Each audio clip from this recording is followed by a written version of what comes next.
as you have it. So you can always use this to your benefit. So again, I'll give the example. My ascendant, my rising sign is Taurus. And people used to say to me all the time, oh, you're so calm, you're so soothing. And I was thinking, what? Because I was so, at the time or whatever, I might be panicked, I might be stressed, might be upset, and people would be here telling me I was so calm. And I thought, and I resented this because I thought maybe people don't appreciate that I have feelings too, or that I work very hard, or, they're not appreciating my effort or whatever. And, because I'm very Capricorn, so I wanted to achieve all these Capricorn things, but people kept telling me how calm I was. People kept reacting to me as though I was a Taurus. And once I kind of really developed an understanding of being a Taurus rising, I used that to show, not tell people what was important to me. So for example, in my business, through healing and intuitive work, I really didn't want to be airy-fairy. I didn't want to be a psychic reader, Madame Crystal Ball. It wasn't me, it wasn't the way that I came up. I came up with a lot of respect for my ancestors, working with plant medicine, working with ancestral medicine, all these types of things. So, which is why my approach to spirituality is very, very grounded. It's very earthy. It's very Taurian. It's very Capricorn. It's about responsibility and all these sorts of things. But I didn't want to say that to people. I mean, you don't want to say that in your marketing, or you don't want to promote that. And I thought, well, how can I show people?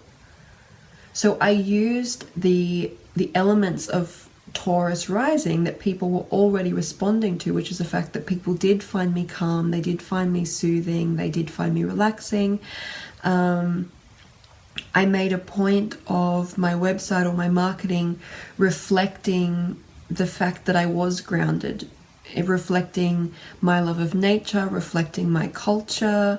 Even in terms of what I dress, how I speak, I make sure to be as grounded and Taurian and natural as possible, because it attracts the people that I want to work with to achieve my aims to me, without me having to ask for them. And even in relationships, people respond differently. So the ascendant is your vehicle. So really, really get to know it. I've provided a worksheet as well that's got a few keywords. Obviously, that's not everything. There are so many other elements to each ascendant, but have a look at it for some ideas and see if people have reacted to you based on those things. And there's also some celebrities there for each sign, so you can kind of get a vibe off them, how you come across, and then you can play that up, play that down, whether it's in how you dress, like I said, how you speak, how you market yourself, anything like this. But your ascendant is super, super powerful, because it is what will set you apart, no matter what career field you're in, what relationship field you're in. Sometimes we feel incredibly misunderstood, or that we can't really communicate what it is that we need. So when we know what people are responding to, which is our rising sign, we can channel our needs or our message or our work or goals through that rising sign, and people will understand it. So you use your rising sign to achieve your sun sign growth. Does that make sense?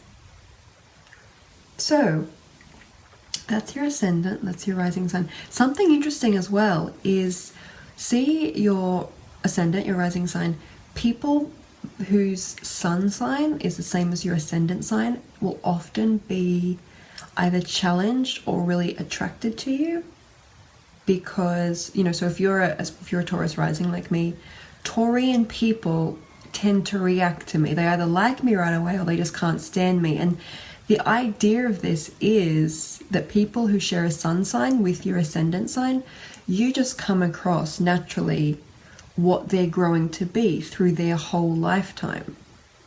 So we never really fully, embody our sun sign until we're ancient, until we're extremely old, because we're always learning, always growing, always blooming.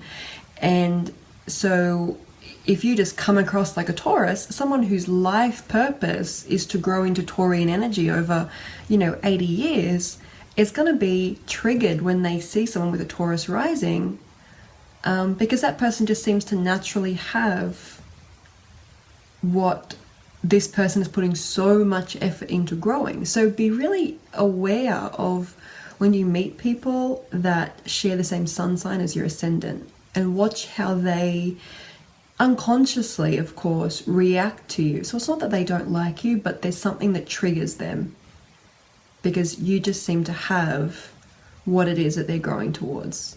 So there can be sometimes jealousy, attraction, you kind of get each other, you know, really, really interesting dynamic there. So keep an eye out for that. Let's talk about the nodes. So the true node, I believe in the table that you were given, will be the north node. So north node is also called the true node, but the south node is always directly opposite. So you'll see in your actual natal chart wheel, these are the symbols that I've just drawn here very artistically. So in your natal chart wheel, you'll have this, which is your north node, and then opposite that you will have your south node. So the nodes in astrology represent, and these are kind of related to your moon, these represent your karmic points and your dharmic points. So your south node is what you came into this lifetime with.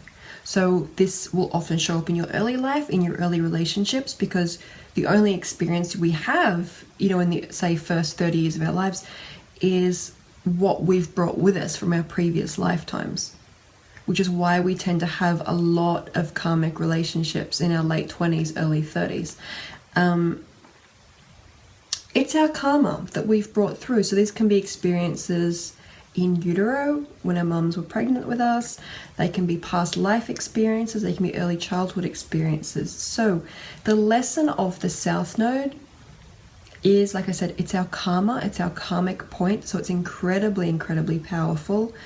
But it shows us what we've brought with us, but what we don't need to learn any more about.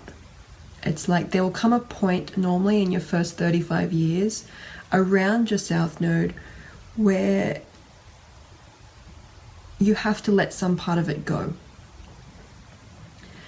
It's the sense of, you know, as a baby, it's like you outgrow your bassinet. It's extremely comfortable, it's lovely, it looked after you, it was the first place you slept, it brought you comfort.